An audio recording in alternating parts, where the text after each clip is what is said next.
Hi, my name is Jun Iwasaki. I am the concertmaster of the Nashville Symphony in Nashville, Tennessee, and I'm here to talk about the couple different roles that we take as a concertmaster.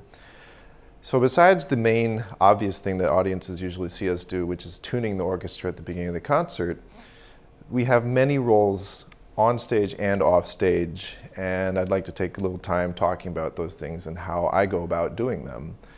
So the first thing that I want to talk about is off stage, before even a concert starts, even before the first rehearsal, we are, as concertmasters, we're responsible for deciding on the bowings of the violin group, the first violin group especially, but also the entire string section. Eventually the other principals will get our parts and copy what they think will work for their sections based on the decision of the concertmaster. And this usually occurs well in advance of the first rehearsal. I tend to get music 3 to 4 months before the first rehearsal. Our library likes to get stuff done pretty quickly so that when I turn it back in, the turnaround period for when they can copy it into the other parts, they have some time, they don't feel rushed. So I'm always looking at music quite a bit in advance throughout the season, different than what we're playing that current week.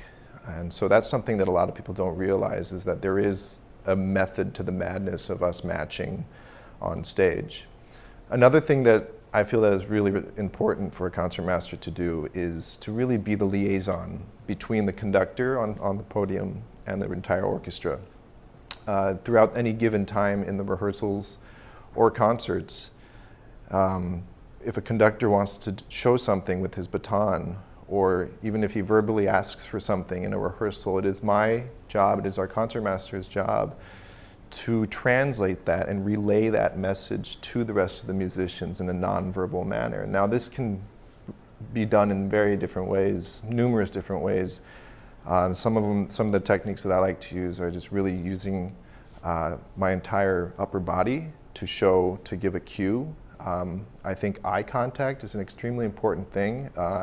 I like to think that an orchestra is just a larger version of a chamber ensemble, and so the more eye contact I can give to my colleagues, I just want them to feel at ease, and it just kind of helps them know where and when to come in and how to come in with an entrance. There's a couple other things that I like to do while on stage, and some people ask me, how do you get your colleagues and how do you get your musicians in the orchestra to really follow you? And I tend not to think that I'm leading a group, pulling a group with me. I like to think that I'm encouraging people to play with me. And so I think that a really important quality that a concertmaster can have to help his or her career is to be very cordial and very inviting on stage, and trying to encourage people to play with the group together, and not to feel like they have to follow everything you're doing, but to be able to be comfortable in what they're doing on stage and that everybody is having a good time. Finally, I think the most important thing that we do is to make the conductor's job as easy as possible for whoever is on the podium. And I like to think of this as getting to know whoever's on the podium, whether it's your music director or your guest conductor for the week, getting to know them to the point where you can almost read their mind.